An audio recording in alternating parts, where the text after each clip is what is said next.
যুক্তরাষ্ট্র ও ইসরায়েলের যৌথ হামলায় ইরানের সর্বোচ্চ নেতা আয়াতুল্লাহ আলী খামেনি মারা গেছেন। এরপরই মধ্যপ্রাচ্যে অবস্থিত মার্কিন দূতাবাস ও ঘাঁটিগুলোকে লক্ষ্য করে হামলা চালাচ্ছে ইরান। মঙ্গলবার ভোরে সৌদি আরবের রাজধানী রিয়াদে অবস্থিত মার্কিন দূতাবাস প্রাঙ্গণে ড্রোন হামলার ঘটনা ঘটেছে। এই হামলার পরই নিজের ব্যক্তিগত বিমানে করে সৌদি আরব ছেড়েছেন আল নাসরের তারকা ফুটবলার ক্রিস্টিয়ানো রোনালদো। এ সময় CR7-এর সাথে ছিলেন তার বান্ধবী জর্জিনা ও 5 সন্তান। মধ্যপ্রাচ্যে চলমান অস্থিরতার প্রভাব সরাসরি পড়ছে বিশ্ব ক্রীড়াঙ্গনে।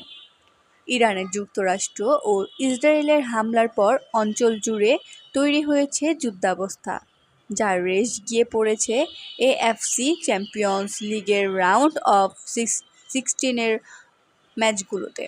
সেই সাথে পিছিয়ে দেওয়া হয় AFCর বাকি লিগগুলোর ম্যাচ।